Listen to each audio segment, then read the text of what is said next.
Takes the pressure off. All right. We are live now. Oh, there's Antonis. Hi. Hi, Anton. Hey, what's Antonis. going on? Good to see you. Hello. All right. So, how are you doing, Antonis? let me see, because I don't know how many windows I have here while I was trying to connect. So I wasn't the only one who had problems. Yeah, the link changed. I thought it was a persistent link, but it changed. I wasn't the only one who had problems.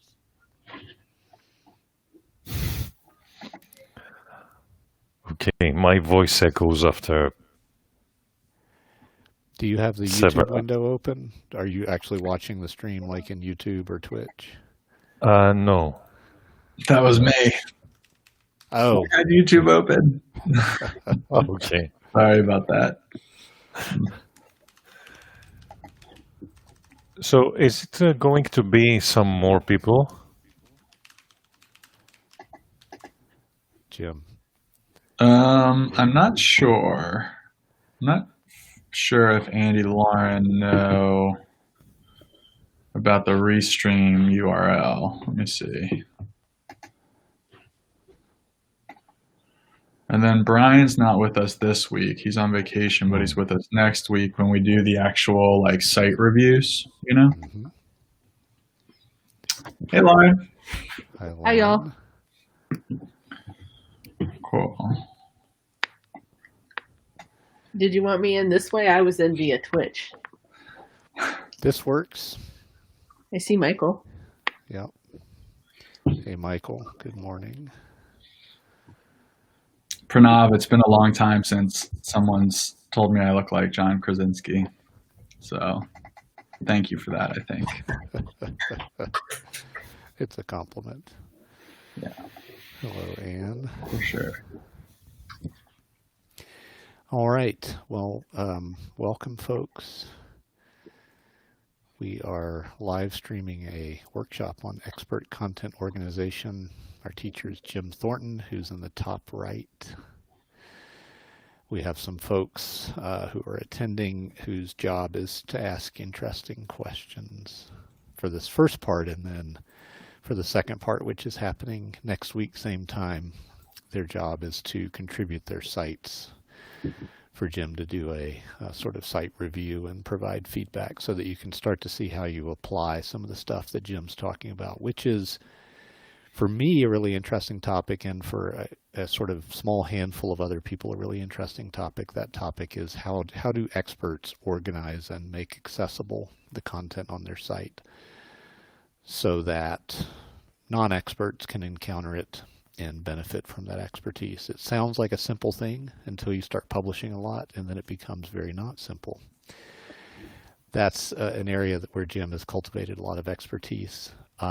So I'm going to hand the show over to him and actually take myself off of video and just manage the chat here. I'm sort of the producer for this event and have done what I can to recruit folks to attend. But Jim is the expert and the teacher here. So we're going to do that. Folks who are watching via live stream, please contribute your questions. I'll pop those up on screen as I have the opportunity to, and Jim will respond to them as he has the opportunity to.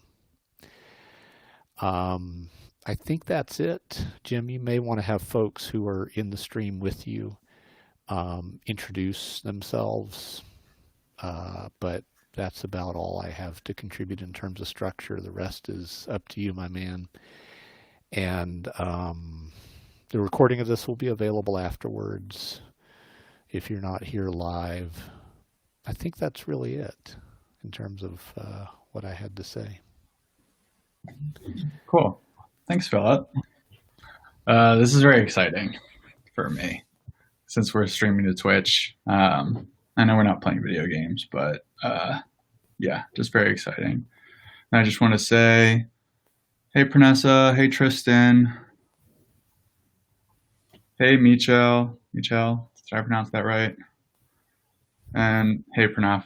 How's it going, guys? Thanks for joining me, Lauren. I appreciate it.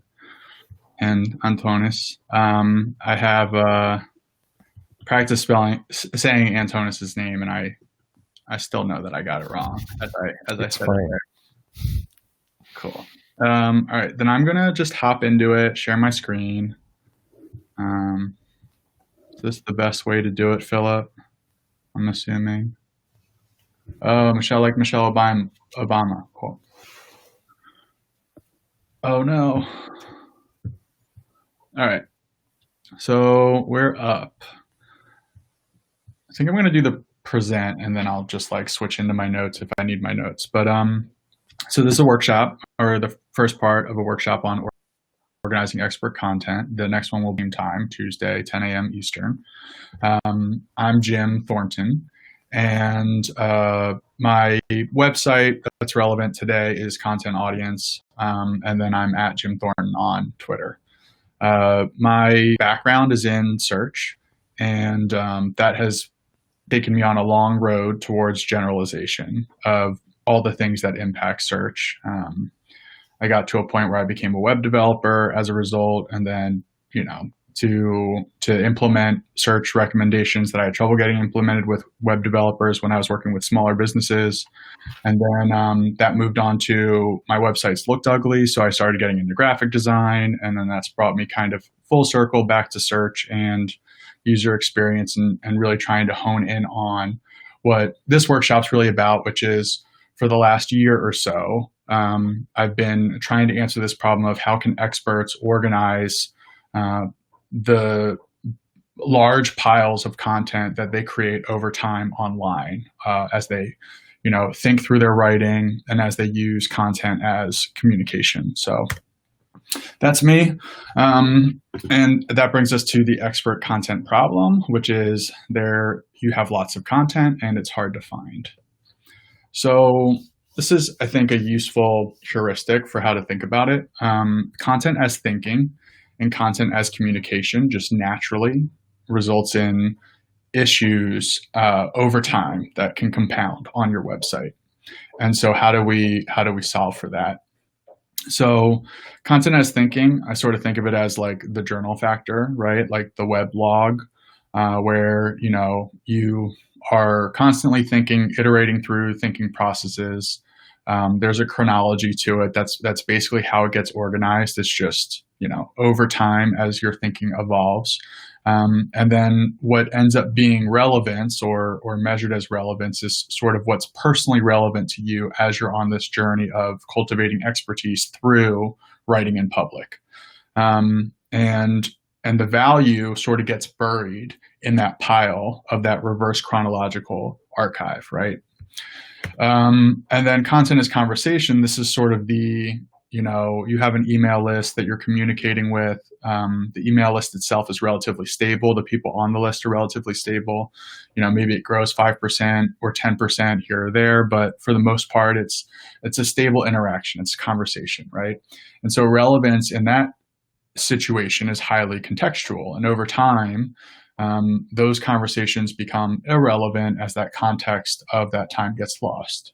Imagine you had a conversation and you took a slice of 2 minutes of it with someone a year ago, and then you're just playing that audio recording of that 2-minute conversation with someone new that's never met you before. And that's what we do on our websites, right? Like someone clicks on the articles tab and they sort of end up, at the very end of this long string of conversations or thinking around conversations. So the value gets bound that way, and it sort of doesn't expire the way Snapchat content expires, but it becomes hard to tease that value out in a more long-term evergreen way. And this is my only photo that I have for you today. But content as thinking and content as conversation sort of leads over time to this compounding problem of, you have a dumpster fire of content, and your daily processes as an expert for publishing content and thinking through writing sort of results in just, you kind of have to keep fueling the pile, right? You have to keep putting out new content for that audience. And what our goal is, at least what I'd like to get you started in the right direction on for this journey of organizing your content, is this idea of your content or your website's content as stable, long-term value provider for the users that come to your site, and for you as well. So thought I had a note there. No note there. And then if I'm moving too fast, let me know, because I can tell I'm talking a little fast. And if you have any questions, just feel free to chime in, guys. So tactical benefits of organizing your content. Some of this might be obvious. Having answers that can be found is quite important. And how often do we answer the same questions over and over again as experts that kind of come up on either engagements or, with users or people on our email list. And it's always nice to be able to have an initial sales conversation with someone and then say, they have a few questions. Hey, I'll point you to a couple comprehensive articles on that topic that I've written about. So there's some power that comes behind that, right? And of course, it helps us to better serve prospects and clients. It helps them get to our website, kind of instantly know what we're about. There's an efficiency to that communication of, does this person have something that I'm looking for? And it starts kind of that qualification process, right? Where they're qualifying you and you're qualifying them effectively. And I think really importantly, and I kept saying, in the past, well, this is a byproduct, right? Understanding gaps in your own expertise is a byproduct of organizing your expert content, or it's a side benefit. But the more that I think about it, and the more that I've learned, I realize that this is really the crux of it, right? We of course have blind spots and gaps in our own expertise.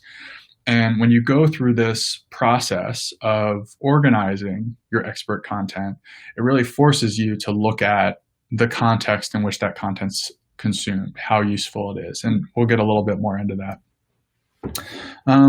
Philip, who's producing this, has talked a lot about direct response marketing versus brand marketing. I think has a book on it coming out soon. Moving from I'm creating content in the moment because I want someone to take some action to I'm creating content that is going to be an asset that serves me over time in my business and serves the people that I'm interested in helping. There's a little bit of a fundamental shift in mindset there that needs to happen for organizing your content to be something that you want to do. And we're all, I want to say experts, or at least the experts that I've interacted with that think through writing, they all sort of already do this. They all don't want to do the direct response thing. They don't want to come off as salesy. We really want our expertise to sort of speak for itself. And I think that this is a really good mechanism for that. And then, of course, making your own life easier. And that repaid thinking note on the slide is this idea that I get into, maybe even on the next slide. Yes.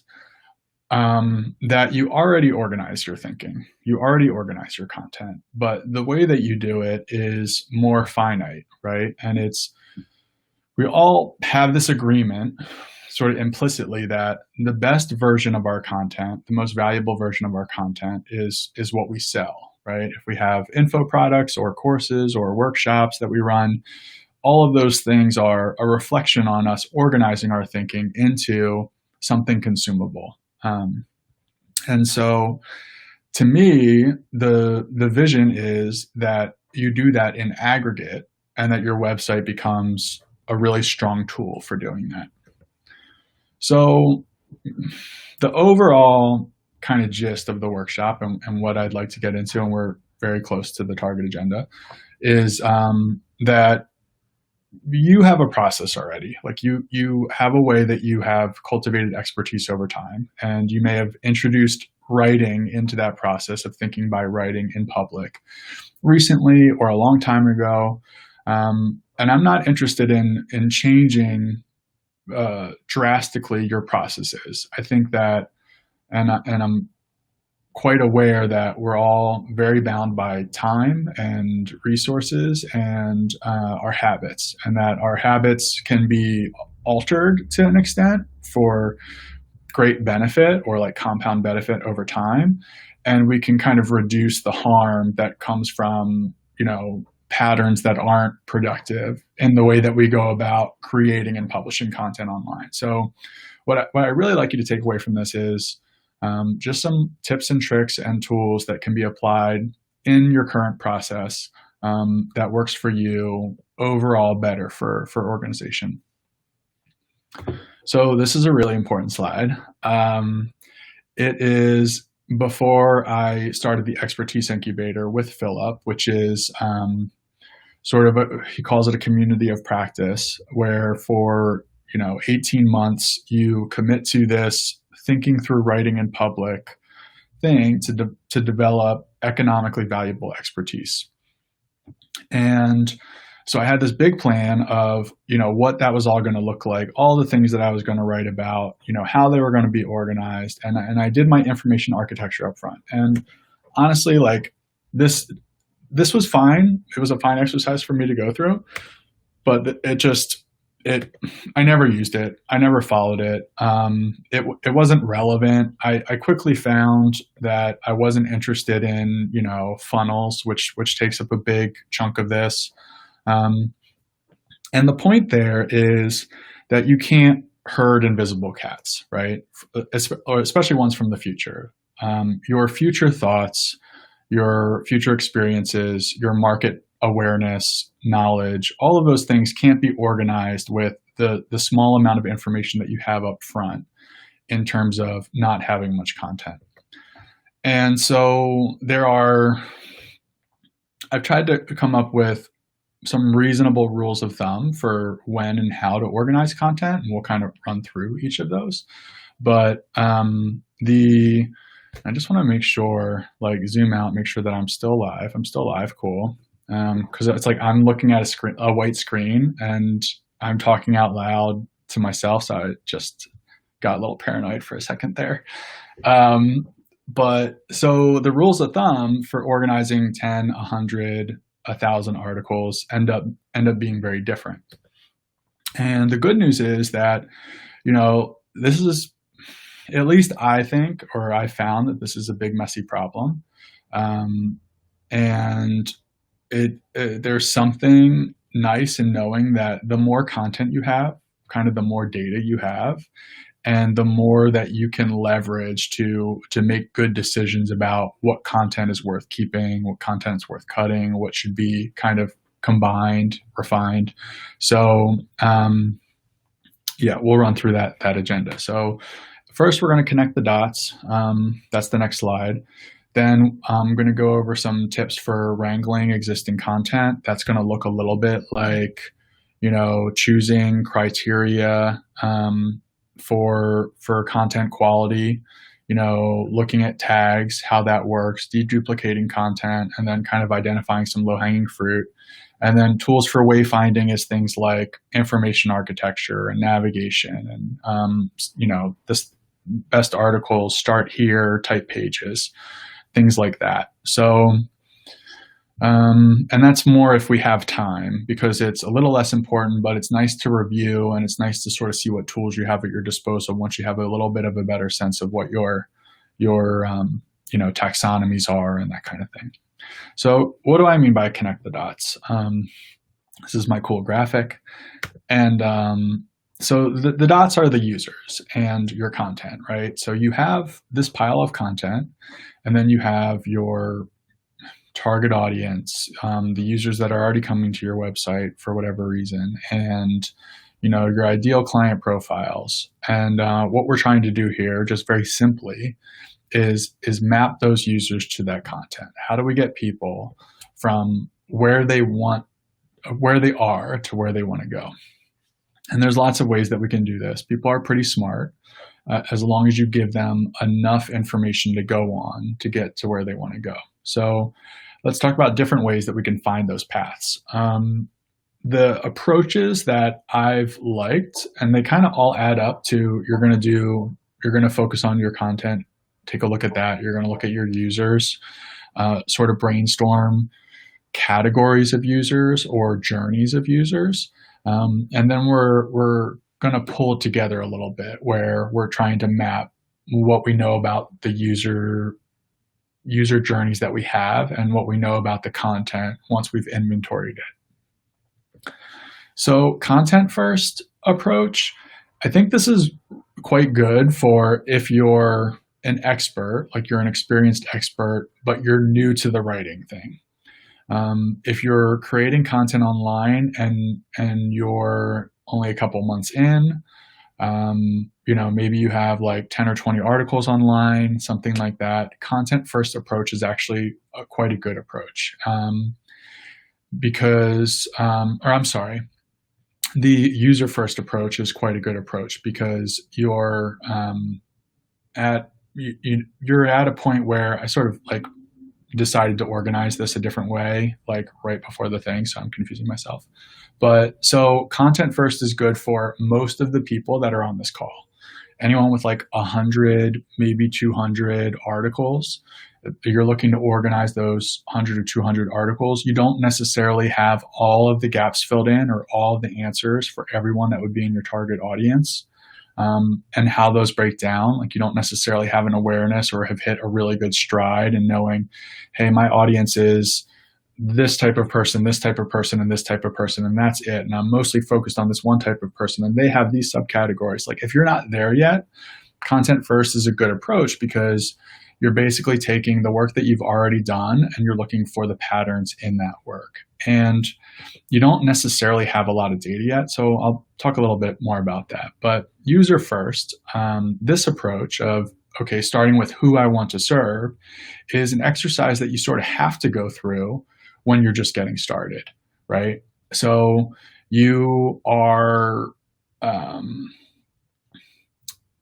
to figure out what to write about, or you're trying to figure out a direction, or maybe you're somewhat generalized and you're trying to focus on a new vertical, and that vertical is a new experience to you, or you're trying to go deeper on that vertical or provide them with a different service. Wherever there's that kind of moment, that turning point or that decision to change of I'm going to do this writing, that's a good time to start by focusing on your users and use that as sort of your guiding force when you don't have that content to organize by, right? And that's more planning than it is organizing, but it's worthwhile to start there because you can't start with content if you don't have enough.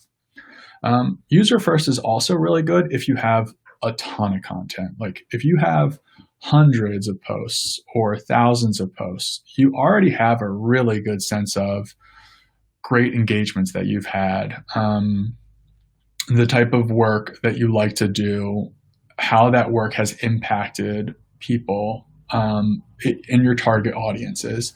And you have so much content that you kind of have to look at what am I really trying to accomplish and work your way back and backfill it with that content that you have.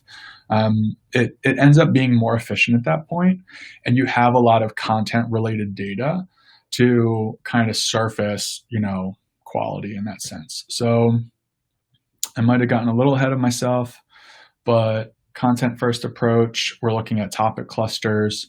We're looking at what the outcomes that we're trying to give the user through a piece of content, or what is the purpose of that piece of content.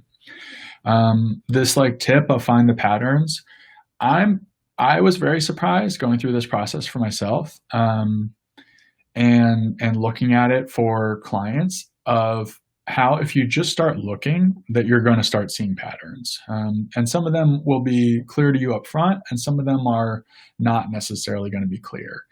And it's really easy for us to, just being humans with limited attention and focus and memory, to think that, if I look back on all my content and I'm just kind of trying to ballpark what I've written about in my mind, versus what I can see when I have it all inventoried and in front of me, and I've reviewed it all, is very different. And for me, I would have thought, oh, I write about SEO, I write about, funnels, which I had sort of gotten started with, and I thought I had spent a lot more time writing about that stuff than I did, because it sort of felt like a slog. So it felt like that was a much longer period of time, and that there was a lot more content on that than there was. And what I found was that anything about SEO was not particularly tactical, because I'm not interested in trying to compete with all of the tactical SEO content out there, and what that is. And instead, I'm more interested in, well, why do experts, who are the people that we really should be paying attention to and really should be ranking in Google and have the most visibility on their content, like, why are they not interested in SEO, or why are they turned off by it, or why do they find that it's out of reach? So those were, that idea was something that I struggled with and spent a lot of time writing about. And I didn't even really realize that, since it was kind of like subconscious that was happening. So I think as you go through this process, you might find some of that. And I also, write about, like this workshop, organizing content, and then some of the kind of habits and productivity and processes and systems around how you can bring amplifying content or organizing content into your existing expert content processes.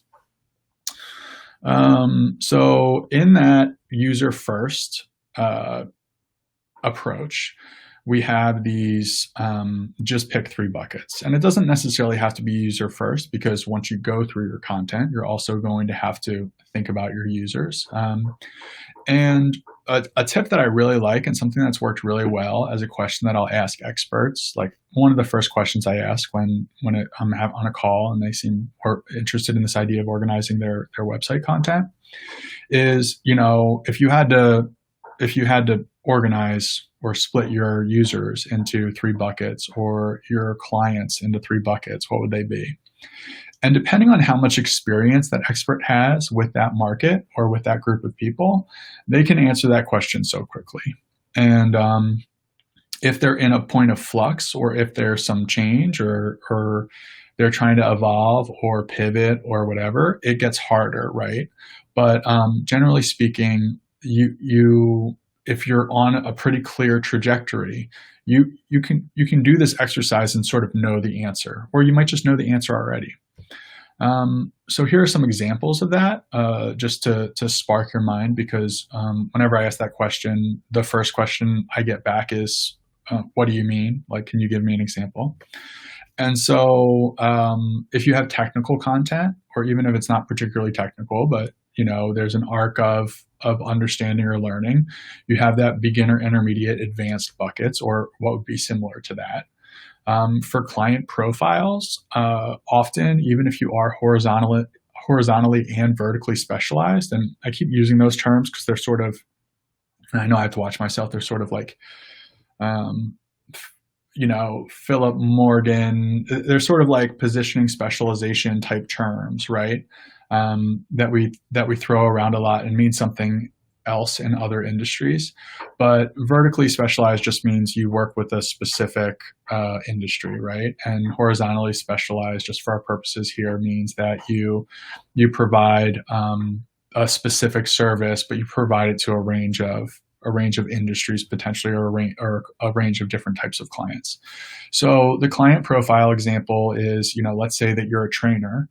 You might be training consumers or individuals. You might be training other trainers, right? Or you might be training organizations, where you go into an organization, and at which point the person hiring you or the person signing up for your training, they're going to have very different goals, right? The consumer is just looking for a little bit more knowledge. The trainer is looking for essentially how to teach something and how to go much more deeper on that content. And organizations might, there might be some top-down sort of pressure reason that they're introducing a trainer. There might be some event that precipitated it, like a security breach for someone to come in and do some security consulting and train like a DevOps team or something. Transformation is probably my favorite. Like, here are the 3 buckets, and I've got a great example for that. And phases of transformation exist in our lives where, let's say I have some goal, right? And this might be obvious, but let's say I have some goal that I'm trying to attain, and it's sort of a long-term goal, like become an expert at something, become a recognized expert at something.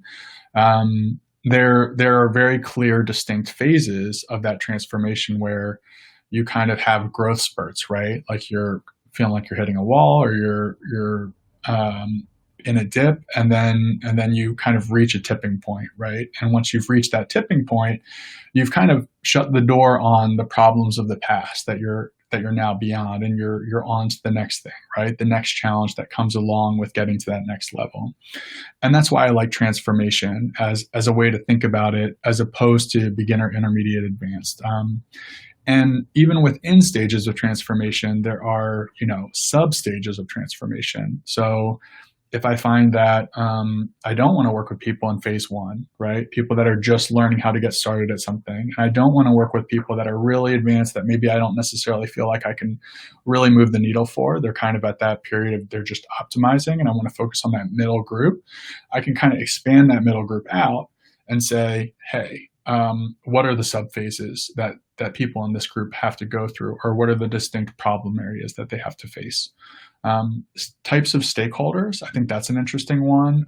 We worked on a website that targeted like schools, and we had to account for in the content that faced parents of student athletes, student athlete facing content, and then also like coaches or athletic directors. And so this stakeholder type, you can be very vertically specialized in schools, but you might have to talk differently, or have different conversations to focus on what matters to those different distinct groups of people, right? They all have the same overall mission, but the way that they go about it and their specific concerns about something like bullying on the field might be very different, right? The coach is looking for sort of like best practices and tactics.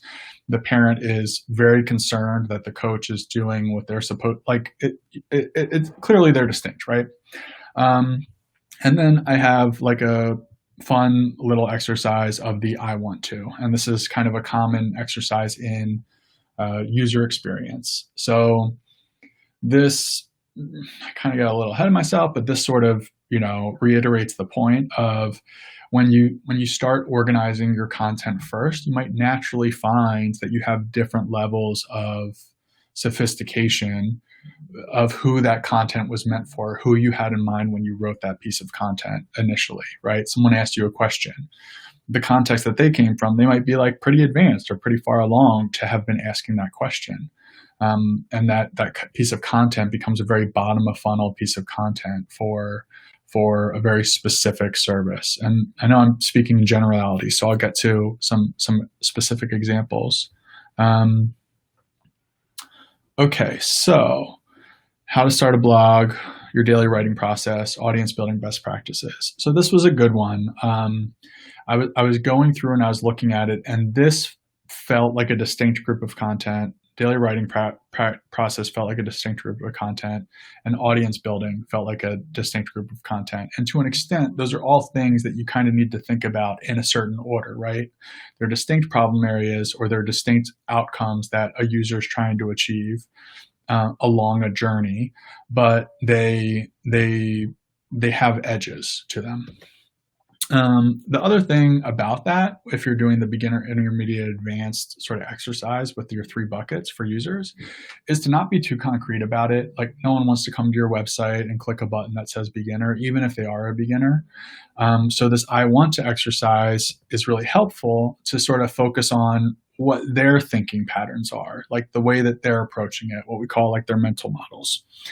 And so let's say, for example, you're a JavaScript trainer, and someone that is going to click on learn JavaScript is going to be more likely to be a beginner. They're coming to your website, they know you're a JavaScript trainer, they want to learn JavaScript. So you can say, I want to learn JavaScript, and then remove the I want to when you put it on your website as, hey, this is where I'm trying to funnel users into distinct problem to solution areas that they have, right? Same with this. Someone who's advanced might just want to get a refresher, or they might want to be a trainer.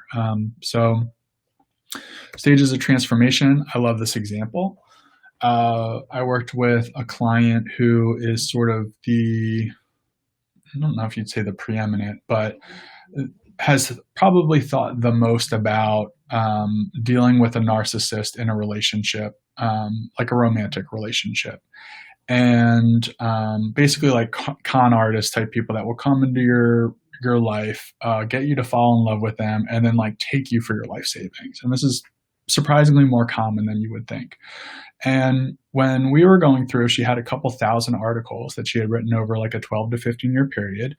And when we were going through, very immediately her buckets were, someone that has this happen to them, they have 3 phases that they have to go through. And they might find her website when they're at this end phase, right? Like what they're concerned about, their hard-edged problem in that moment is, are they being gaslighted? Like, is there something going on here? Like, what is a sociopath? What is a narcissist?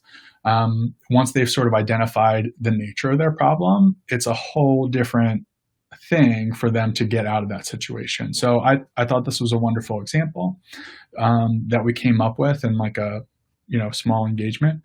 And she went from having those thousands of articles to kind of organizing articles around, someone comes to her website and she sends them to one of these 3 categories. And then within those categories, she has a very specific way that she wants to work with them or things that she wants them to know. The mishmash exercise, I kind of skipped through that quickly, of, users versus content is also interesting to think about. This matrix approach can be helpful if you're running through an exercise on this. And I'm just going to do my I'm paranoid thing. Am I still streaming?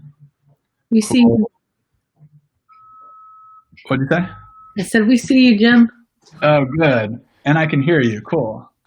If you guys just want to like occasionally grunt and stuff like that, that's awesome too. We can give you a verbal check. Does anyone have any questions? We do have some questions, Jim. Let me, can you see this? Yeah, let me just pop these up on the stream. Yeah, I'll stop sharing for a second so that it's not giving you that window of death. So did you see this one from Martin? Yeah, so that's a good question. I think, I'm not sure maybe when you had asked this, like at what point in the slides, but I think that if you're quite new, that it's okay to start thinking about your users before you start focusing on what content to create. I very much feel, and this was surprising to me, like personally going through it, but I very much feel that there's really no reason to organize your content until you have like 100 or 200 posts or more. And the reason for that is just what your priority should be and what your focus is and how high leverage of an activity organizing your content is for you, like how worthwhile it is to go through that process, is going to be it's going to be smaller upfront. And the more content you add, the more expertise you have, the more thinking through writing you've done, the more kind of pent up potential you have. You've got links to pages on your site, you're starting to get traffic, you've got kind of a core audience that can amplify good content that you put out. So once you get to that point where you have users come to your site and they're not spending any time on your site, or that problem becomes more hard-edged for you, I think that's when it's a good time. But that rule of thumb, 100 to 200 articles, I think is a really good, it's time to start thinking about this type point. Cool. Okay, well, that's, I think, the main question that's come up recently. Cool. There's some interesting chat, but yeah, I'll free you up to get back to your presentation. Yeah, very cool. Okay, and we're all still here. Exciting. Yeah, so I love this little exercise, and you can do this on the back of a napkin. The back of a napkin? You can do this on a napkin, or the front too. So this is just an example of, originally I had kind of organized my thinking around what the buckets of content would be around helping people generate traffic, helping them convert email subscribers, helping them ultimately getting sales, right? And the way that you could think about this of my content is on these things or on these target outcomes, and people at different points in their traffic goals or sales goals online. I might find that I have a lot of content on how to get your first 1,000 users a month, right? Or I have a lot of content on setting up a lead magnet or something like that. But I don't have a lot of growing traffic type content, like how once you've sort of gotten your initial footing, how do you really grow that up, and what are the processes around that? And then these question marks are good examples because they sort of highlight, if there are holes here, does it really? Oh, Jim, we're not seeing your slides yet. Oh no. And Pranessa asked a question about recommended conversion settings like time on page, but I can't see the rest of the question. Yeah, the rest is in the chat. So Pranessa says, I may be thinking a bit ahead, but I'd like to know about recommended conversion settings like time on page to assess content performance. Yeah, that's such a good one. And it's tough. Like, I wish there was a rule of thumb. Because all content is like so different. Like, I have a couple posts that have 9 to 12 minutes because they're more technical about like setting up Google custom search as to power your site search, right? Or things like that. And it's like probably developers spending time on that page and grabbing snippets. And then you have, those shorter articles. Yeah, I wish there was a good answer there or a good rule of thumb. I find if someone spends more than like 2 minutes on a page, that's like quite good. More interesting to me is how many pages they view, because I think that someone can get to a page and the goal of that page can be accomplished relatively quickly if that page is organized well, which is getting them to that next page that they want to get to. So you might want to look at their destination page and how much time they're spending on the destination page. And then you're really looking for like relative improvement over time for those things. So you make some changes or you make some improvements, and you're looking at, your destination pages for this month versus last month if you made the changes about a month ago. So I know that's not, I wish there was like, you need 2 minutes, but I hopefully that answers your question. Okay, so I'm going to share screen. That's my first step. And then I'm going to, okay, can you guys see? Sharing. Yes, we can see you now. We can see your. So what I was saying about this matrix is, when you start checking off these boxes of, hey, I have a lot of content, traffic content that's targeted at people that are just getting started. And then these question marks are kind of like, okay, I'm missing content here. I don't have a lot of content around scaling traffic, or I don't have a lot of content around scaling email subscribers. But for me, if you're trying to scale email subscribers, the way that you do that is by getting really good processes in place, having really good conversion rates for your offers, and then improving your traffic and trying to keep your email subscriber rates as steady as possible as you increase traffic. So it doesn't really make sense for me, at least in this exercise or this example, to think in terms of scaling email subscribers, right? Like, what does that even mean? But it is useful to say, hey, I've looked at all my content and, I kind of have a gap here of I'd like to work with bigger clients that are looking to really pull some big levers to get more traffic. And I don't have any content around that. So, okay, how do we wrangle existing content? It's tough, right? We have to think about content quality at that point. And when we're organizing our own content and we're sort of like, it's a subjective process, right? So it's weird to think about. It's weird to look at something that I wrote and think, oh, this is good or this isn't good, because that process or those decisions that I might make are fraught with bias, right? Like, I might be totally over some line of thinking that I have, or you might be totally beyond, 4 books ago you wrote a book and it's still like the popular book that people buy, but you're so past that. So when you look at that article, it's sort of like, oh, this is so basic, but that can be so important for that person that you were focused on 5 books ago, right? Just an example. So what we need to do is set quality criteria. We kind of need to like set that up front before we start just kind of with our own biases and ideas analyzing content, right? And the quality criteria is going to be different depending on how new or how far into this process of having lots of content you are. And it's worth saying that quality is subjective in general. Like, this is kind of a messy process, and I think that that's okay.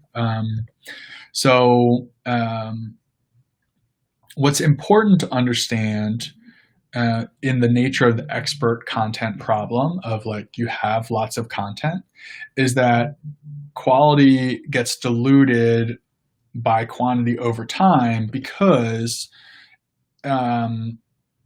I'm trying to think like what I would didn't have speaker notes there, but quality gets diluted over time because you have that iterative process of writing, right? Like, you're thinking about a topic and you're writing on the same topic as you're trying to have that moment of realization, or have that moment where like you feel like you have a solid answer to a question that comes out on the end. And in the wake, you leave 20 articles on that topic where if you looked at those again and you were to write it from where you are now, you might cut out or throw away 15 out of those 20 articles, right?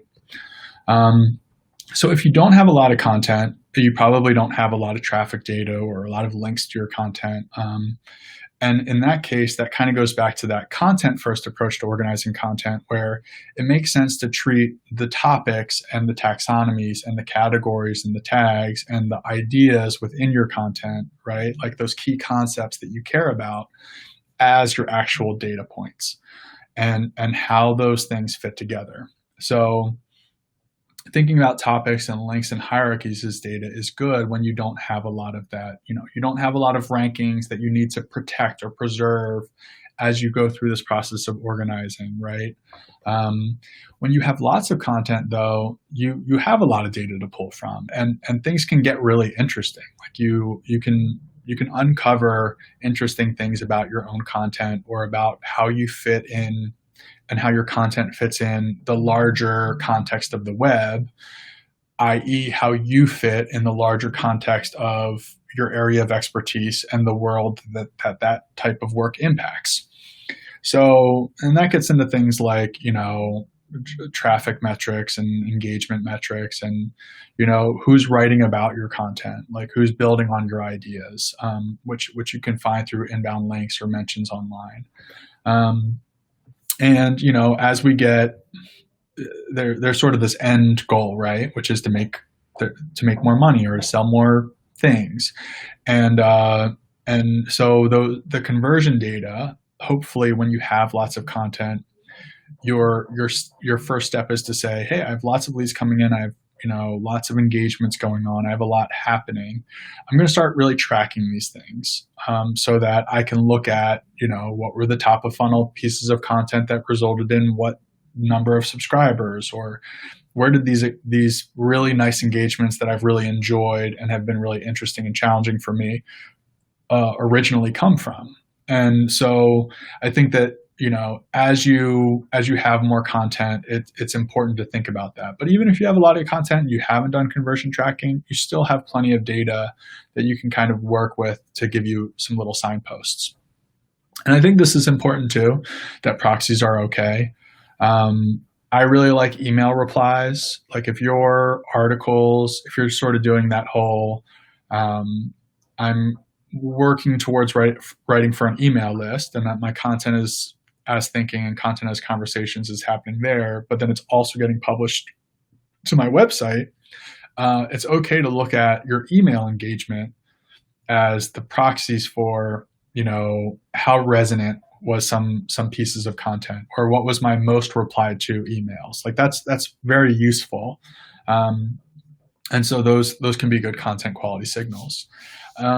The other thing, this is like a newer slide for this presentation that I think is interesting, is when you're trying to identify what is quality, or you're trying to come up with some quality criteria for your content, inconsistencies are really useful, because if you have, a piece of content with lots of email replies, maybe you don't usually get a lot of replies, or I have maybe 100 people on my email list now, and I can go like a week or two along a line of thinking without any email replies. Then I can write something and I can get like 5 or 6.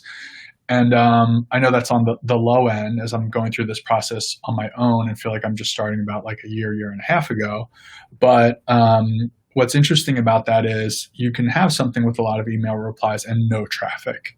And that inconsistency, or that unevenness, can sort of call out, hey, this is underperforming content that I could promote more, or could be benefited by being internally linked to from other places on my website in a way that props it up more, or gives it a little bit more of a showcase that can result in a bump to get that traffic kind of up to snuff of where those email replies were, if that was resonant content. And that's just an example. So optimizing content. And I don't want to spend a lot of time here, because there's so much that goes into taking an existing piece of content and trying to optimize for SEO within a page. And there are all sorts of landmines, and there's all sorts of noise that's been published online, and there's a lot of outdated information. And the way that people typically go about it is like, you stuff keywords into headings and things like that, right? And so I don't want to focus on that or propel that, or I don't want to say you should do that, because I don't think that you should do that. But there is like sort of an accessibility trick, and not that SEO and accessibility are the same thing, but when you have an authoritative piece of content, and it doesn't have a lot of headings, or it's not clear, there are ways to optimize that simply for clarity. So let's say you have an article that looks like this. If someone is visually impaired, how would they read this? Like, how would they be able to read this? And the answer is, they would have to take a voice reader, and they would have to start at the beginning, and they would have to run through it quickly to skim it and listen to all of it to get to the end, to then get a sense of whether or not it was even worth reading. Whereas with something like this, where you've got like your top level headings, you've got your, H2s, H3s, you have bold print. Those are specific items that can be called out in a screen reader, where someone can just skip through all the heading tags. And studies have shown that people that are visually impaired, that are trying to skim the web, do it sort of the same way that people that aren't visually impaired do it. And Google takes into account those signals as well, of this heading tag and what does it mean. So to use heading tags simply for clarity, to make it easy for someone to tell at a glance, or using their screen reader on those H tags, whether or not this is something that they would be interested, or something that would be relevant for them, is a useful trick, I think. Any questions at this point, or are we like pretty good? We do have a question that's so relevant, I think, to this. I'll read it. This is from Prenessa. Is it preferred to update and enrich articles instead of writing new posts on the same topics over time? Yeah, this is a fun question. So is it preferred to, let me just make sure I got that right. To update and enrich articles instead of writing new posts on the same topics over time. So technically, yes, like from an SEO standpoint, if your goal is more traffic, and you want to deduplicate your content, and that's the reason that you're what you're working towards, I would say 9 out of 10 SEOs would agree that you should just be updating and enriching articles as opposed to writing new posts on the same topics over time. But for experts that think through writing and like use writing in public to kind of create that pressure to push themselves to the limits of their expertise and kind of out over that edge, where you're constantly in a state of everything that you write is on that edge. It's new to you, so it's new content. So just for me to advocate for someone that is operating that way and they're treating their business that way, to advocate for, you know, every time you want to think more about a topic, you should just go back and edit an old article, I think could over time result in some missed opportunities. And Philip's a good example there. Like I think most everyone here is on Philip's list.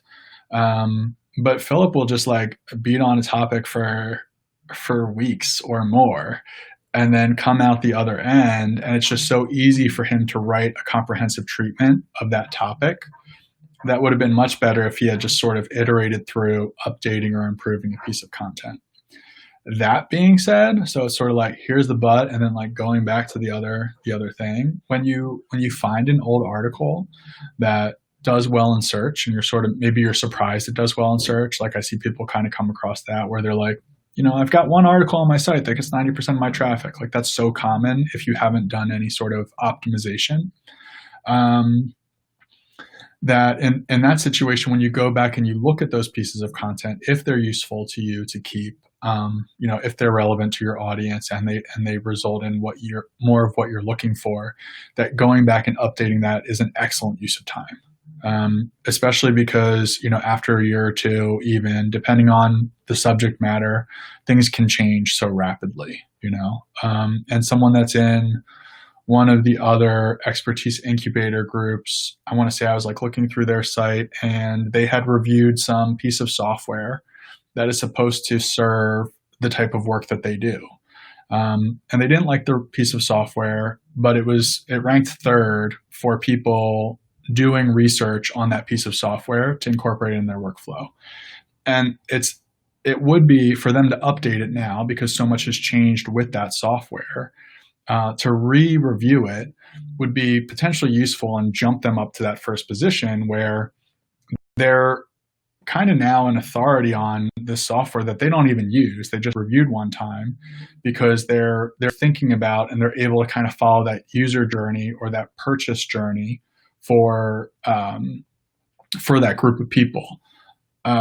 Where they would know that, you know, they're kind of coming towards a decision about whatever it is, like DevOps strategy, and they're looking at this potential tool.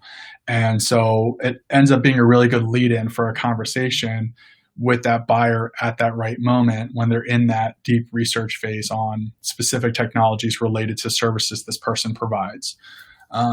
So that's just an example of like when it totally makes sense to go back, update, enrich versus write a new post on the same topic. But I think I won't just keep repeating what I'm saying. So hopefully that answers that question. Beautiful. Well, that's it for questions for now. Cool. And I think we're doing good on time.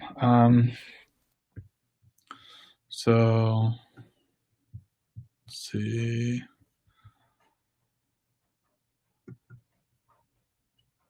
And I feel like this goes back to just what Vanessa was asking. Am I sharing? I forgot to share, didn't I? Not yet.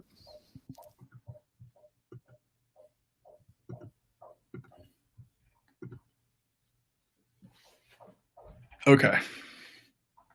So for cleaning up and going through this process of like culling your content and deduplicating it, I wish there was an easy answer here. I've seen decision trees that people have published, and I almost shared one where you kind of ask yourself questions, and they're kind of like technical SEO questions, and then you get to the end of it, and it's like, yes, you should 301 this to the primary article. But I haven't found anything that's like bulletproof enough or like wouldn't just be potentially confusing for you. Because I sort of feel like the expert should be making those decisions. So I found two sort of personalities or dichotomies in this question, and maybe one of these resonates with you. And one is, if you write a bunch of content, you might not want to delete any of it. And that's totally fine, but it doesn't necessarily mean that your website front and center is where that should be stored, right? Like, your garage is not the front of your house. And you want that curb appeal on your website, and you want people to kind of know that, if they don't want to go to the garage, like, here's the front door. And if they want to go to the pool, that's in the back if you have a pool. So I think there's sort of an easy answer there where you can like archive it, you could put it on a subdomain, and you could no index it, and then you could link to it or put it behind some sort of, email sign up gateway, like a paywall for they pay with an email. And it still lives somewhere, and it still is there for posterity's sake. And then the other thing that, the other side of that is, I'll see experts. I'm not sure if there's a slide. No, there's not a slide on it. But the other side of that is experts that just want to cut everything. Like, they just want to burn everything behind them and just focus on the new thing. And that, I think, is more common. Like, the more advanced you get, that you kind of get to this point where you're like, it's like the artist looking at their high school sketches. Like, to them, it's, it's not worth keeping, unless you're one of those like me. Like, I would hoard everything. I don't want to lose any of my articles. So when you're like that, I would just challenge that feeling and go back to, the point that it's fraught with bias for you to think that way. And there's so much pent up potential and leverage that exists in going back and saying, hey, I already solved these problems. Why don't I just organize my solutions for these groups of users that I've served in the past, even though I'm more focused on this new group of users. And then that can kind of become an engine that gives you like more time and freedom and money to do the new thing. And so the thinking in public equals duplicate content thing. This goes back to that Pranessa question of just like, if you're writing about a topic and you're leaning out of your skis and you're trying to really push the boundaries, you're going to create duplicate content. You're going to make the same points over again. You're going to make them in slightly better ways. And so deduplicating becomes an exercise in finding those duplicate articles, right? And then choosing a primary, and then making sure that everything in those duplicates that's important doesn't get lost. So you might find, hey, there's a paragraph or two here in this article that doesn't exist anywhere else. I want that point to exist in the primary article. That will become kind of like the comprehensive guide for this, or this complete treatment of this topic. It's sort of like the cheat way that I say it, right? Like complete treatment of something. So there's a Google hack that's fun, and you can go to Google and you can type in site : your domain name, and then in quotes you can type in some phrase, or not in quotes you can type in some topic or some words. And what it'll do is it'll spit out what it thinks are the most relevant results for that topic. And so here's an example of me talking about keyword research on my site. And here's some idea that I came up with for like a one neat trick for losing belly fat, called out as better keyword research. And then there's sort of this more, maybe comprehensive article on keyword research for guide purposes, right? Like not losing any of the details of things that people care about that might get covered in a guide. So I would probably say that this would be the primary for this specific topic, and that I would be able to take all these duplicates and consolidate them in some meaningful way, potentially, using that site : trick. So combine, split, redirect, delete. I think it's, like there's a book called If You Want to Write by, I'm forgetting her name. But she says, like, when you start writing, like, be bold, be a pirate. And I like, that's such a fun thing to say. or such a fun way to think about organizing your content, because you like kind of do have to be bold. You have to like draw in big strokes, right? And you have to cut things, and you have to say, hey, this is the best one, even if maybe the links are pointing to the other one, that you're going to redirect over to that one, or even if some of the quality criteria does not necessarily show that that's the best one. You're the expert, you know that. Another way to think about this, or like a useful model, is this idea of similar and related, those terms being different, right? So like I would think of these terms pre this exercise in figuring out how experts should organize content as like those are just synonyms, right? Like similar and related, it's the same thing, but they're not. Similar means duplicate for our purposes here, and related means connected. So the way that a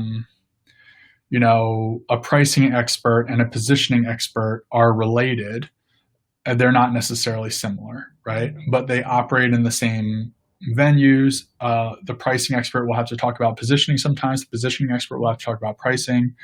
In that way, their content's going to have similarity and overlap.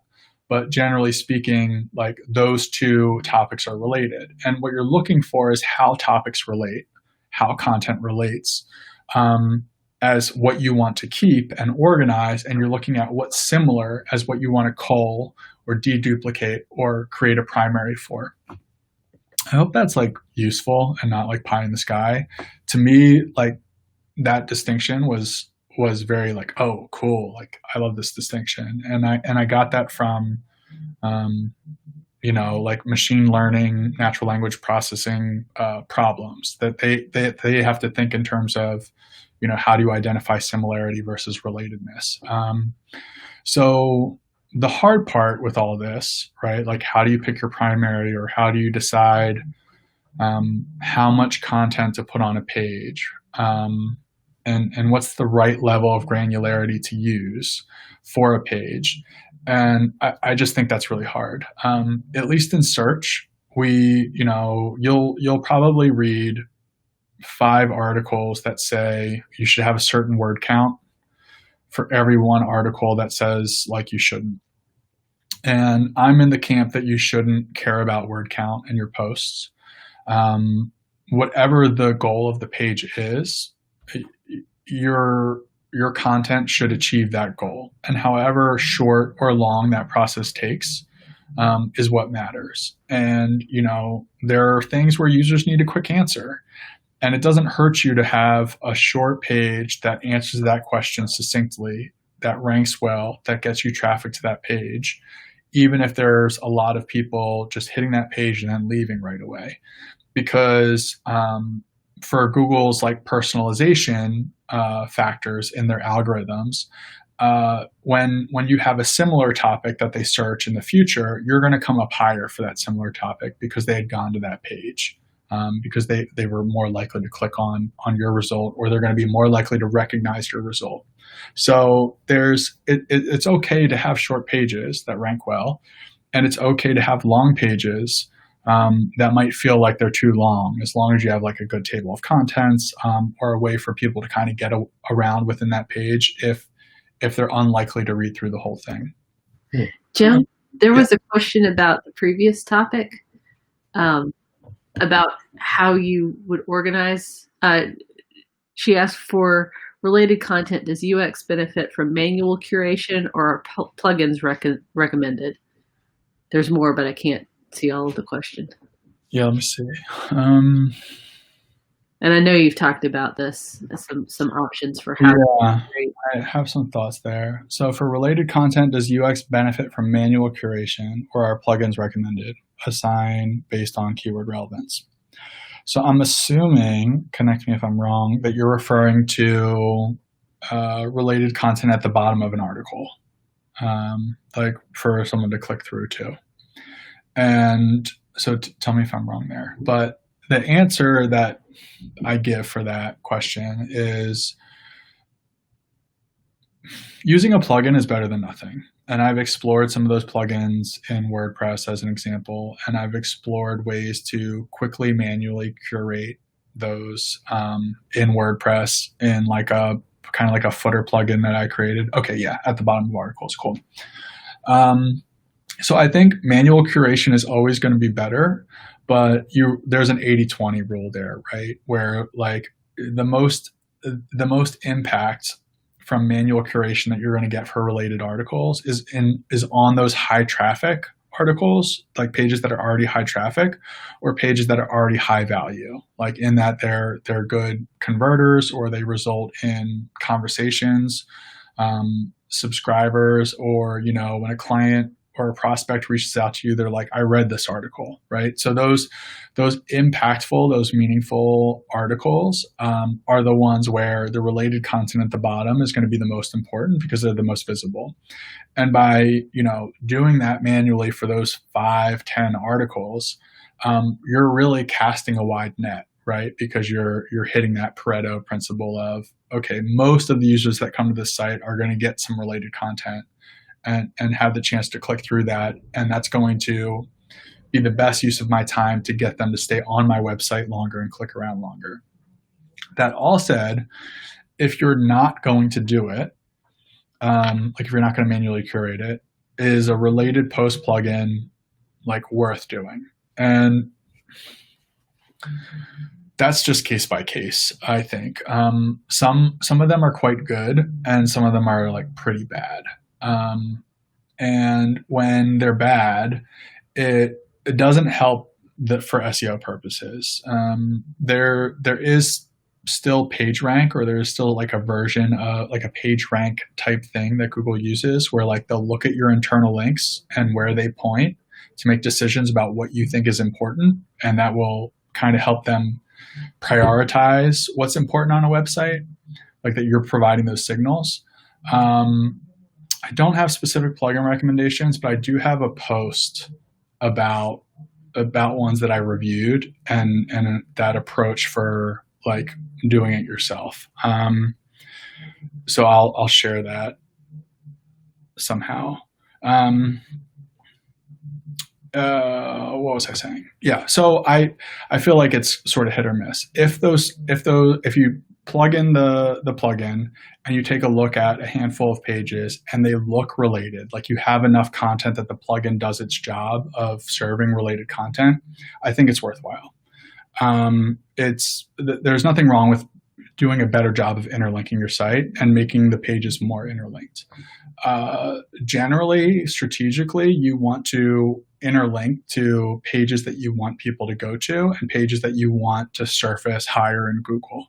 So in that situation, it becomes worthwhile to say, instead of using a related post plugin that might be kind of random, or it might look for certain terms that are not necessarily the terms that I would relate this topic on, that I'm sort of like stumbling on my words, but all right, cool. Thanks for adding that.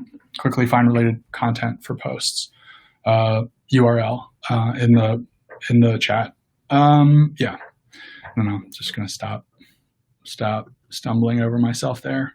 But so it's complicated, but I would say do it manually for the top ones, and then test out related post plugins, try out different ones. And if they look like they're related, it's better than not doing it. You're going to get to a point where you want to be really strategic with how you interlink your pages, at which point you're going to probably have to go back to manual at some point. Okay, similar, related, right level granularity. Okay, I'm going to reshare my screen. Thanks, Astico11. Cool. Yay.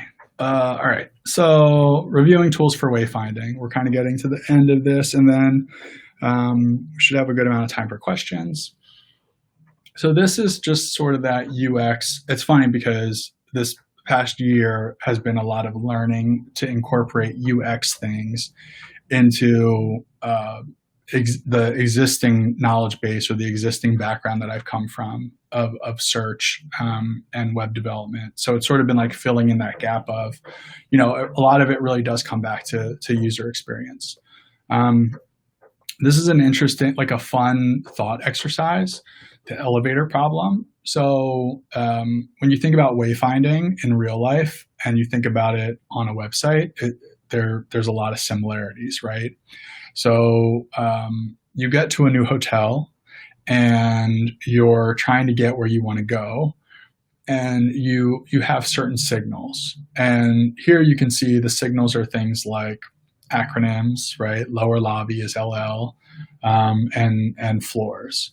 And that's just one piece of all of the signals that you get. And those signals, so like, let's go through an example. Like someone's in a lobby and they want to go to their room, right? So what do they need to do? Like they need to find out where the elevators are. Normally they'll start by going to the front desk. When they enter the lobby, if it's a well-designed hotel, the front desk will be within eye shot, right? There'll be a direct line of sight to the front desk. They go to the front desk. Hopefully the elevators are also in a direct line of sight, or at least they know to go to the front desk. They then get to the elevators. And then they know to go up, right? They know to hit the up button, and then they know what floor to press if they know what floor they're going to. So, but there's a lot, like we've all been in that situation where it's been hard to get where we want to go because the wayfinding has been bad, right? There hasn't been enough information sent for us to get there. So it's sort of fun to think about, okay, someone's outside and they want to go to the hotel gym. Like what would their process be for how many steps do they have to take? How many things do they have to think about to know what they should do next to get to where they want to go? And the amount of specificity they have in knowing where they want to go is supposed to make it easier for them, right? Like if I know I want to go to the gym versus I know I want to like go do an activity in the hotel, right? That requires me to sort of know, is there a pool? Is there a gym? Is there tennis courts? I don't know. So, there are all these different situations that are sort of solved just by having decent wayfinding, and thinking about these different situations, particularly the most common ones. So this is, I think, obvious to an extent, but also very useful as a review. You have lots of tools to help users navigate your site. You have your header, footer, and sidebar navigation. Those are kind of obvious. And then you have like supplemental navigation, which is often things like, reverse chronologically organized blog posts on category pages or tag pages. And the improved or enhanced version of that is the supplementary navigational guides, which we'll talk about a little bit more. That's one that I love for experts. And the BASH, like best articles, pages, and start here page. Related content, which we just talked about. And then, of course, like in article links, which we think get treated as more important than other links on the page. At least Google has a patent called the Reasonable Surfer patent that they came out with after they, had established Google with PageRank. And the Reasonable Surfer patent says that, count links as more valuable, the more likely a user is to click them. And users are more likely to click a link in an article that they're reading than they are like a random footer link, right? Or a random sitemap link. So those links potentially, we think, get treated as better. And there's more evidence to support that than there is that says that's not true. And then site indexes, sitemaps, those are always great. We often, especially if you have a WordPress site, your instinct is to get something like Yoast, or with WordPress 5.5, I think they released a native sitemap XML feature, which I haven't looked into yet. But you install a plugin like Yoast SEO and it generates a sitemap, or if you're not on WordPress, you get a sitemap generator and it sort of pulls that data out of your CMS, right? And then there's, of course, like anchor text and button text, because we all have had this experience, right? And I meant to ask, Philip, you if I could use your site as an example again. You absolutely can. Okay, cool. Yes. Cool. Now that I have permission in front of everybody and I had put you on the spot.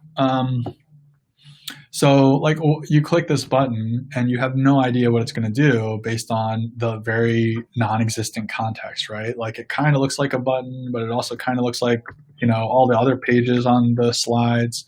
And so there's no real information sent here, right? Like no one is going to click this because no one knows what it is.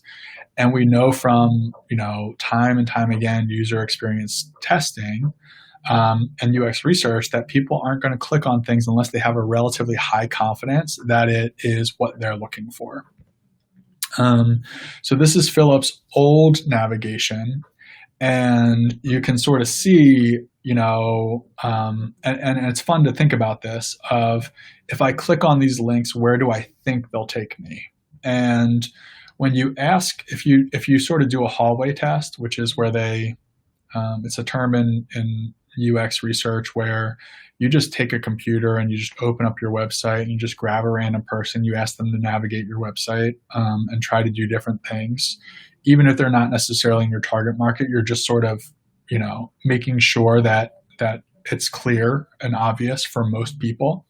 If you were to do that with this, you might not know what TEI is. So that link might not be for you. You're probably not going to click it unless you know what TEI is or what it stands for. Workshops, you might have an expectation in your mind of what you would see if you clicked on workshops.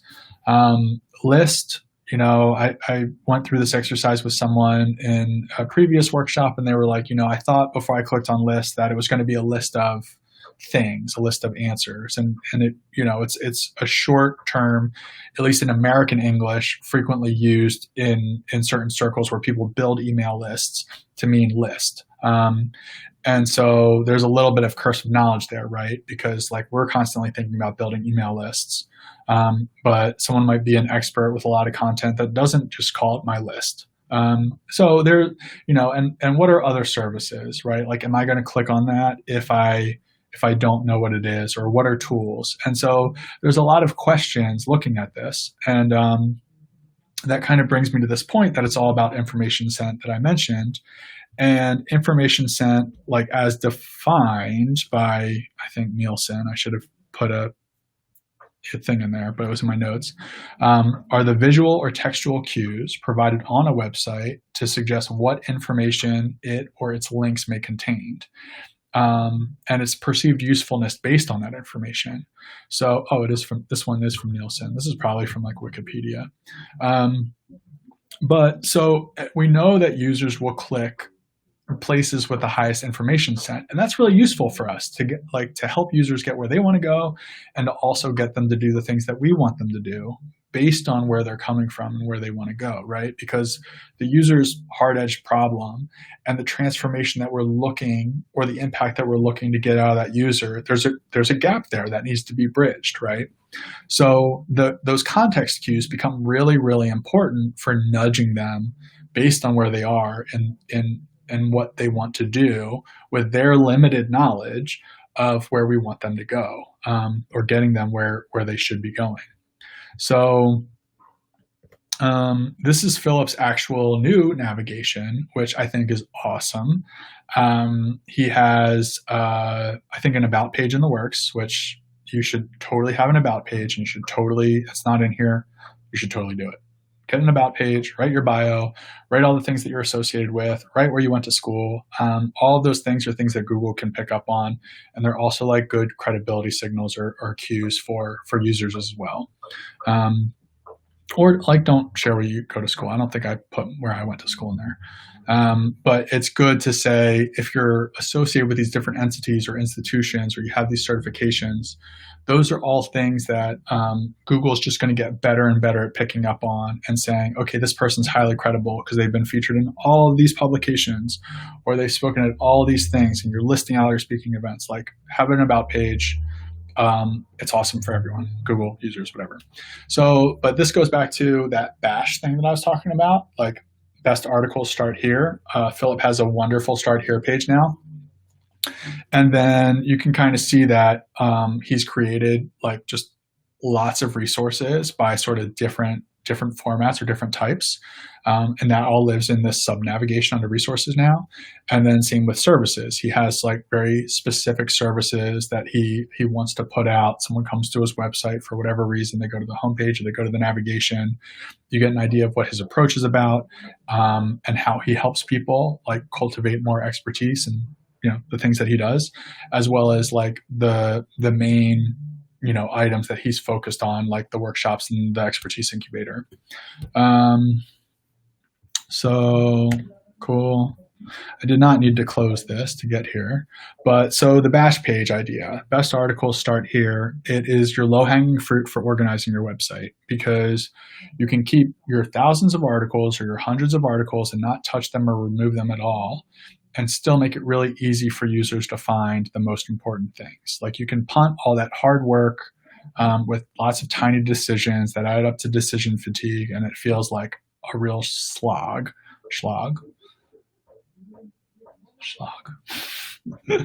I'm getting like far enough into this that I know that my communication skills are breaking down. But so it's totally worthwhile to do. And let's go over some examples. So this is James Clear's website. You may or may not have heard of him. He's sort of like a habit and productivity expert. He has what you might call like everyday expertise. Like I don't think he comes from, you know, some PhD background in behavioral economics or something. He's like a guy that's written really useful guides on these different topics. And these top level topics are not clickable. And then these are sort of his like supplementary navigational pages. And they're kind of guides that point people to the most relevant articles on these different topics. And in that way, I think this is really well organized, because someone quickly comes to this and they find one of these 6 sort of high level sections that their eyes are drawn to based on what they're interested in. And then they can kind of make, you know, one of 3 or one of 4 choices there. And then that brings them to a page that has a little bit of an introduction about that topic. Their best posts on that topic are kind of embedded in it, or it's a longer form guide that links out to different articles on that thinking. And this is another one that's actually based on the James Clear one to an extent. And what's interesting about this is, to me, these are all like really top level fat head terms, right? Like if someone's searching in Google for motivation, the James Clear's page on it shows up quite high. It was first last time I checked. And, you know, people are searching that like tens of thousands of times a month. But the value of those searches might not be particularly useful, right? But it is useful for users. There's good information sent there. But here you can see that there's some good examples of good information sent, right? Of like, I know if I click on learn coding, it's going to take me to learn coding, but I don't know what the hardest part is, right? I don't necessarily know what metastability is. So when I'm coming to this page and I'm trying to figure out, well, what articles might be worth me clicking on, I'm probably not going to click on something unless I'm like a really curious person, which most of us aren't when we're browsing the web, like based on user experience studies. But so you can sort of see like some of this is really good and he's done a really good job.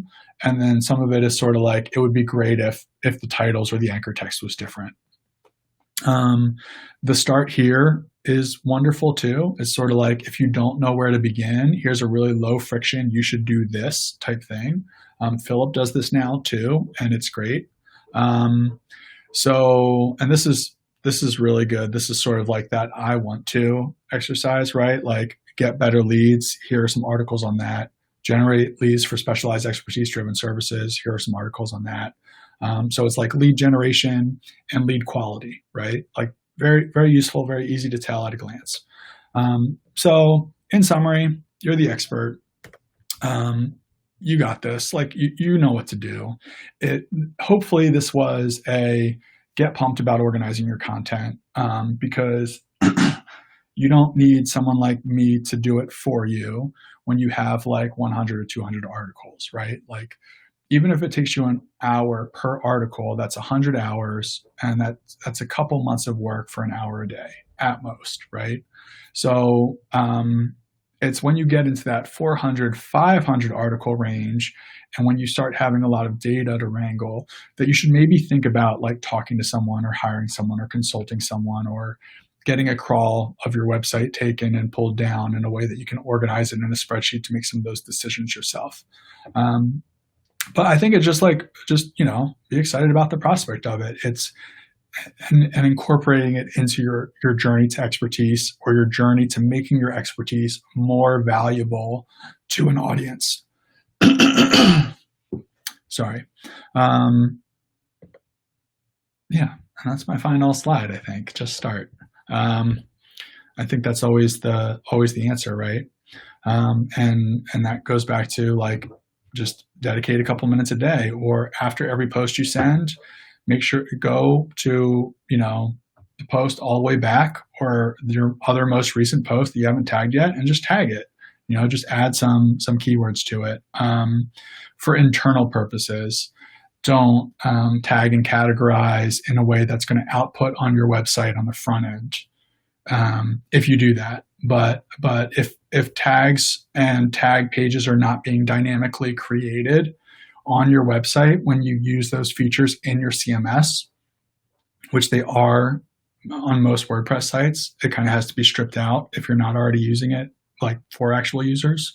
It's really useful. Otherwise, you can export it to a spreadsheet. Like, that's relatively easy to do. There's a lot of information on how to do that online. And you can just start chipping away at it, just like a little bit each day.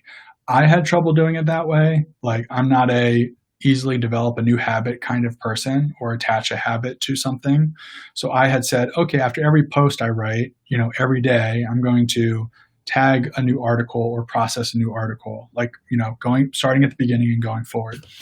And what happened was that trigger of writing a post and then doing that wasn't there, because I would not write a post for a week, right? So I couldn't form that habit by attaching it to that trigger. So if you're going to chip away at it a little bit each day, make sure you attach it to an existing actual daily process.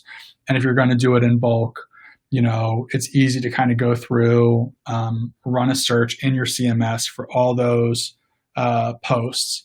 And then hopefully you have a feature like you do in WordPress to bulk edit them and add a new tag, which is also something that's like, very Googleable. So I'm going to stop sharing there. One more like cool trick. There is this website called Guide to Data Mining, and this is an Ngram analyzer. And if you are able to get all your content out into a text document, it's a lot of fun to just paste it here, even like within a long guide, or take it from a couple pages. So like, this is a crawl that I ran, and here is the content of a series of posts I have. And so this is just like the entry content. There's no HTML in here. So I'm just copying like 20 of these, and I'm pasting it into here. And for frequency, I can just look at common instances of two-word phrases, and then I can take a look at what shows up most commonly within that, and that will give me a good starting point if I haven't already been doing a lot of tagging or anything like that. Just sort of say, okay, here there's actually a lot of technical stuff in here. I've got Neo4j Desktop, I got JSON API, Screaming Frog, Google Custom Search. Then I have a lot of words that don't really matter, right? They're sort of like stop words that could be removed out. There's potentially some interesting stuff in here, and I can kind of go back and I can keep doing that, with 3-word phrases or 1-word phrases or whatever. So I've found that to be, should I switch that to 3? No, 3 trigrams. So it can be fun. It's a lot of fun.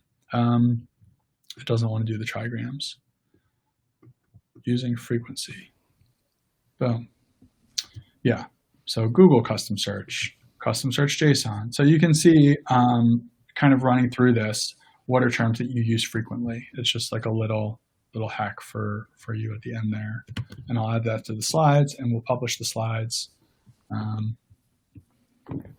Cool. I think that's think that's all I have. That was wonderful, Jim. Thanks.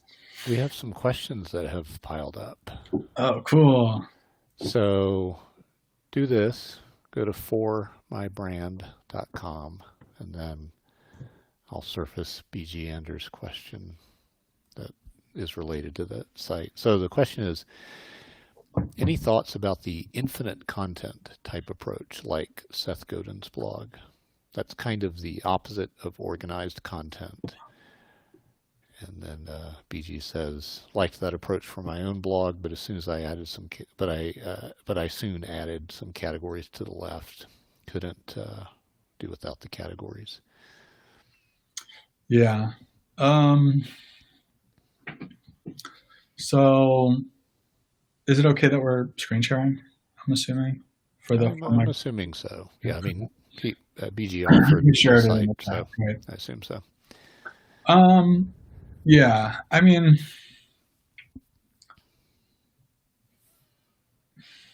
like Seth Godin is a really good example of someone who just does not at all need to think about SEO. And when you look at his most trafficked posts or his most authoritative posts, which I have, I've like analyzed some of his stuff. So much of it is like 1 sentence, 2 sentence type things.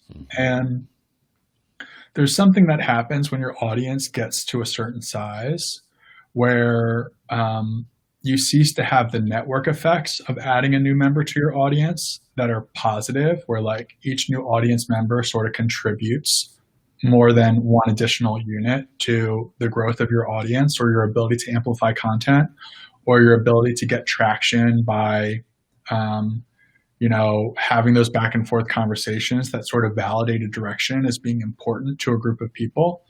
And your audience, I don't know how relevant this is for us, for everyone here, but when your audience gets to be really unwieldy and sizable, each additional person that you add just makes it more, not diluted, but people are just different, right? So the bigger your audience gets, the less homogenous they are in some goal or some problem or some issue. And the more like vague and general you kind of have to be to maximize relevance. And I don't want to pick on James Clear because I just was showing you like how great I think his website organization is. And I think he has like sort of the gold standard for that kind of stuff. But he also tackles really big general topics that apply to a very broad audience. And he has a huge email list now. And so for him to write articles and send them to that email list, they're going to be irrelevant for 99% of his list at the size that it's at, or maybe 90% of his list, whatever it is. And so he does this 3-2-1 newsletter thing now where it's like 3 quick thoughts and 2 quotes and 1 idea or whatever it is. And it's sort of intended for that mass consumption. So I think if you're considering the Seth Godin approach, or if that's appealing to you, it's important to think in terms of like, that you're going for mass consumption, right? Because I think that that's sort of the approach kind of has to evolve to take that on. It's like going from like, I'm a specialized expert and there's a handful of people that would really benefit from my expertise, like 1,000 or a couple thousand or 10,000 to like, I'm kind of a celebrity and I have like this brand that needs to manage licensing and, things like that. So that's kind of my thinking on, it's the 300,000 email subscriber problem. How do you solve for that? And you kind of have to be, and I don't want to say cryptic like Seth Godin is, but Seth Godin has sort of these food for thought things that literally everyone can like have that food for thought, So I don't know how much that answers I think question. that's great. I want to chime in with some sort of complementary thinking from some research I did. I asked my email list, who's an authority to you? My takeaway from what I found was, the analogy I have in my mind, the visual analogy is sort of like a mushroom cloud from a nuclear warhead. which is not a pleasant image. But when, like, if you kind of imagine this like growth path that is pretty tightly focused in some way, maybe it's not vertically or horizontally focused, but it's like tightly focused, and then someone sort of explodes their popularity and their audience size, they can only really do that by being as broadly focused on a topic like marketing, the way Seth Godin is. It's like, I mean, marketing is an incredibly broad topic, actually. It doesn't sound like it, but it is. Or sales, or self-improvement. Like, those are all broad umbrellas that can encompass a ton of stuff. And so their focus expands out the way a sort of mushroom cloud does when they get to that level of popularity. So it really is, I mean, my takeaway is the same. They just operate under a sort of different laws of physics, so to speak, than folks like us do. Moving the question along, Pranessa asked about chatbots. What are your thoughts about chatbots serving a concierge function to help users find website content? Yeah. So I'm really interested in like graph databases and knowledge graphs, and chatbots are one method to kind of mine for data that people have and try to find related patterns in graphs of information to return for that person. I have not, even at the highest level, enjoyed an experience talking to a chatbot personally. And that, it sounds like such a biased response there, but I just feel like the technology is not there to do more harm than good. Even like really well thought out drift bots, I feel like by the time you end up in a chat, you already have like something pretty specific that you're trying to do, and you're basically just in one of those like toll-free number directories where you're like pressing 3 to get to here, and then you're pressing 2 to get to there. So I think the technology is really interesting. I think like the underlying concepts and what's being done on the back end to like improve and move that technology forward is the same as it is with voice assistants.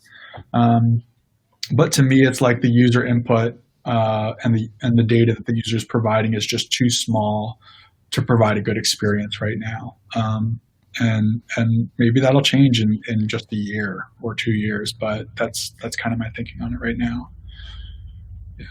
Yeah. So Pranessa asked another great question. What level of priority would you give to writing for the featured snippet part of SERPs, the zero-click traffic? And I don't know, for folks who maybe don't know the terminology, right. A quick screen share on your end, Jim, might be helpful to illustrate what Pranessa's asking about.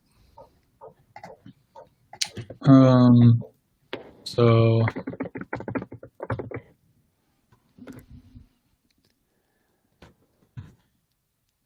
this is going to, like, I knew whatever I typed in, like any sort of how do I or informational search intent that you might have or a user might have that's kind of like a quick and dirty question that they want answered is getting answered in these featured snippets or like knowledge boxes, right? So you have like the knowledge box, you have the people also ask kind of frequently asked questions. As you sort of click around in here, Google uses that signal to then further return you what they think are relevant to that question. So you can kind of go down this rabbit hole of like SEO snippets and clicking on the Google rich results, and you just get more and more of these questions, right? So you've got the people also asking whatever, and then within these you have these links back to the sites that they were on. And so Pranessa's question is, how do you optimize for, or what level of priority should you give to optimizing for like these featured snippets in the SERPs when people aren't clicking on them, or when there might be like a 0-click result. So these can be even worse. Like you can have 5 of them before getting to like the second organic result. I wish I had a better answer. Like I wish I had done more testing with the featured snippets and like the in-SERP SEO. It's relatively easy to optimize for and test, but I think it's really important to make sure that it's a test, which I think as experts with busy lives, never want to do. We want to make a change to our website and then check that off a list and move on. We don't want to make a change to our website, make a note to check it in a month to see what sort of impact that might have had, and then make a decision about whether or not to roll it back, right? That seems like so much more work to do. So if that seems like more work for you to do, then I would say Google's just getting better and better at not needing a schema or markup for you to optimize for those things. And that's sort of like in website code. Gosh, I'm realizing I don't even have a good way to explain this, but there's, see what it looks like as an example. Like let's do person so person. So there are all these things, all these properties that exist, and you can see without markup, this might be like some user card, right? And then as soon as you add in microdata, there's all this like div, item scope property. Hey, this is an invoice. Hey, this is a person. Hey, this is a product. And so search engines can use those signals to pull out structured data from your content. You probably don't want to do this manually, but there are like plenty of plugins and tools to use to generate schema around like your contact information. So that's a question to try to make it relevant for everybody. But so the level of priority there, yeah, I feel like it just like really depends on your goals for what you're doing with your website and your content. If you are really concerned about the top of the funnel and you're already, kind of have a fair amount of traffic and you just want more top of funnel traffic and you figured out a way to monetize or make use of that top of funnel traffic, then you might want a frequently asked questions page that is comprehensive on a topic by topic basis, and then to use a plugin that will add that frequently asked questions schema for you. Yeah, I don't know. I feel like it's so context dependent. I wish I had a better kind of like rule of thumb there. It sort of goes back to like the expert first approach versus like the SEO optimized first approach, right? And so, yeah, I think it just depends on your goals. Like, are you more interested in focusing on cultivating expertise and like writing in a direction and being the authority, or is focusing on what users are actually searching for going to be useful for you to have a better understanding of how to take that user first approach? But the reason I said test originally is because you could have a bunch of those zero-click SERPs or have a bunch of visibility on those featured snippets and get literally no benefit out of it, except for very indirect, hard to measure benefit of like personalization in search results, where you show up a little bit higher than you otherwise would have for other queries that might be somewhat related. I don't know if that helps. Cool.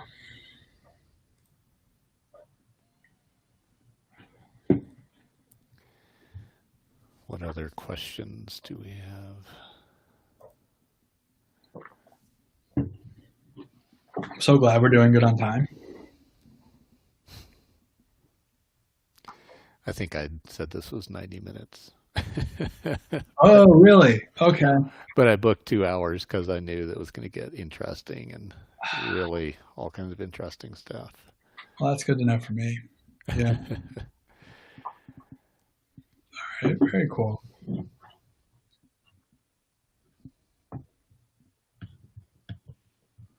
Going once, going twice. Other questions? So next time we are going to apply this to some examples. Right. Yeah. So the thinking on next week is to run through a couple site examples. So that would be like Andy and Lauren's site, which is plumflowersoftware.com, be your site, which is like around IT services for trucking logistics companies. Is that a fair way to frame that? Yeah. And Brian's site, which I believe is called shoot, something with data. But it's like he's the data visualization expert. I think that's Design for Analytics. Right, Grab yeah. the URL. Designingforanalytics.com. Exactly, yeah. So those are the ones that we're going to review, and then if we have any extra time, I think if people want to throw their sites in the hat in the chat, they're absolutely welcome to. I think it'll be interesting because I think those are 3 good sites that show sort of like different stages in the process, and everyone has about 100 articles or more. So it's it's an interesting group where it's like everyone's kind of been doing that thinking by writing thing and is in a good position to organize their content. But at varying levels of understanding of their audience potentially, or of being on that specific trajectory for whatever those websites are meant for. So I think it'll be cool. Yeah, the idea is like that part of this workshop takes some of the stuff that is abstract and makes it concrete in this, example of like your website, Antonis, or yours, Lauren. So that's what's coming up next week. Yes, we did it. Cool. We did it. Well, thank you to everyone who was here at a distance and also here on the live stream with us. I'm going to shut down the live stream, but again, thanks for all the wonderful questions. And Jim, thank you for the insight. Thanks, guys. Thanks for coming.